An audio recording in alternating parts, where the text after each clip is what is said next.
Hello, my dear friends. I am Dr. Wasim I Khan, Associate Professor, Sri Shivaji Law College, Parbhani, Maharashtra, India.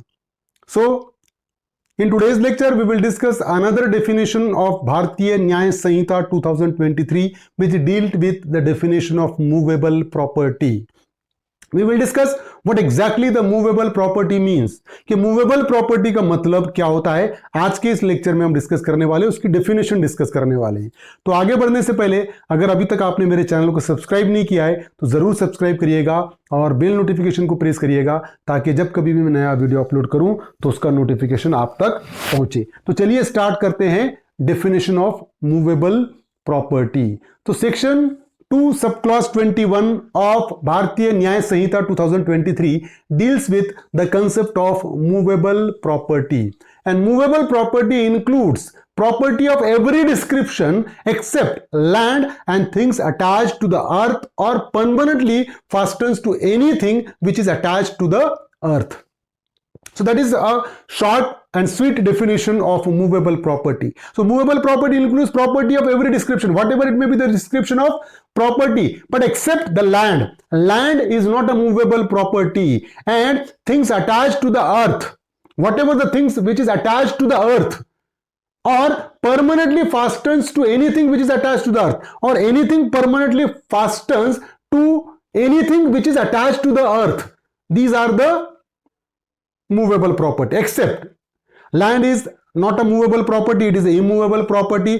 Things attached to the earth is a immovable property, or permanently fastens to anything which is attached to the earth, or anything which is permanently fastens to anything which is attached to the earth, it is also an immovable property. Except these things, all the property comes under the category of movable property. तो movable property को हर property movable property में, किसी भी तरीके की property, किसी भी description की प्रॉपर्टी मूवेबल प्रॉपर्टी में आएगी सिवाय लैंड। लैंड मूवेबल प्रॉपर्टी नहीं है, वो इमूवेबल प्रॉपर्टी है। एक आधी चीज जो परमानेंटली अर्थ को अटैच्ड है, फॉर एग्जांपल ट्री है, परमानेंटली अटैच्ड है, इमूवेबल प्रॉपर्टी में आएगी।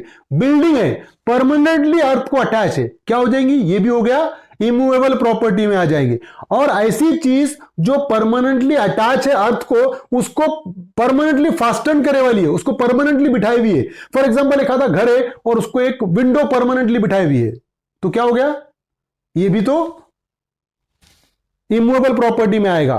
तो मूवेबल प्रॉपर्टी को डेफिनेशन करते हुए निगेटिव सेंस में मूवेबल प्रॉपर्टी की डेफिनेशन बताई हुई है कि मूवेबल प्रॉपर्टी हर डिस्क्रिप्शन की हो सकती है सिवाय लैंड, या ऐसी कोई चीज जो अर्थ से अटैच है, या ऐसी कोई चीज जो अर्थ से अटैच है उसको परमानेंटली फास्टन है, जुड़े हुई है, तो वो इमूवेबल है। बाकी सारी प्रॉपर्टी मूवेबल है। मतलब मेरा मोबाइल मूवेबल है, चेयर मूवेबल है, फर्नीचर मूवेबल है, एनिमल मूवेबल है।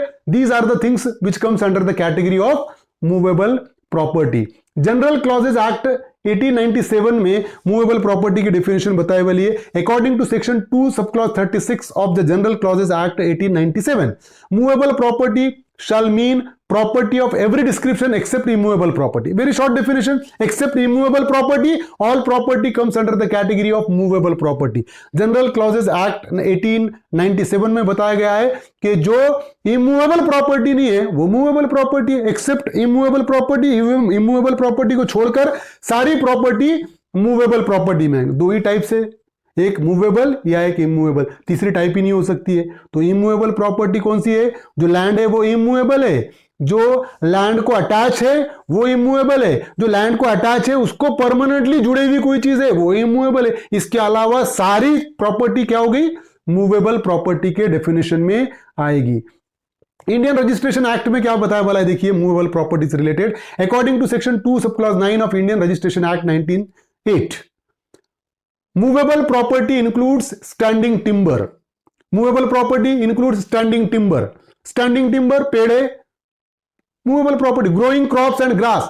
Growing crops and grass क्या है?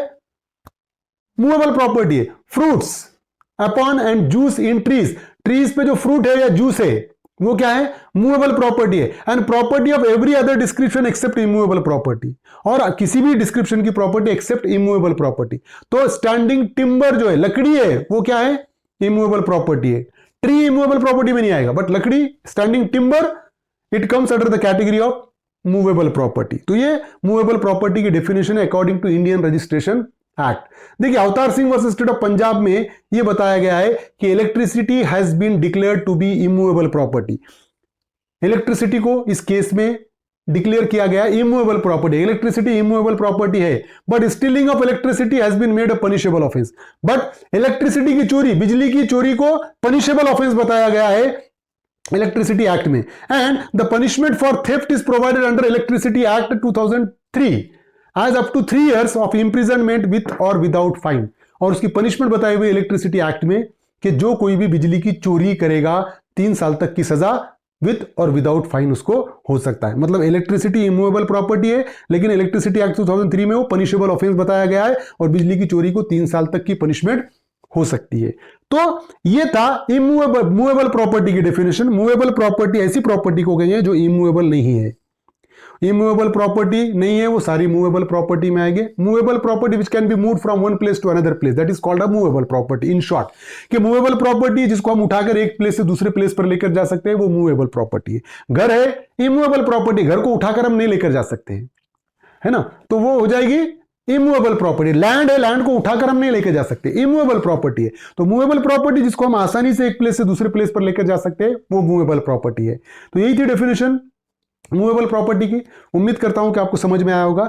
समझ में आया तो मेरे चैनल को सब्सक्राइब कीजिए और इस लेक्चर को ज्यादा से ज्यादा स्टूडेंट तक शेयर कीजिए। Thank you very much.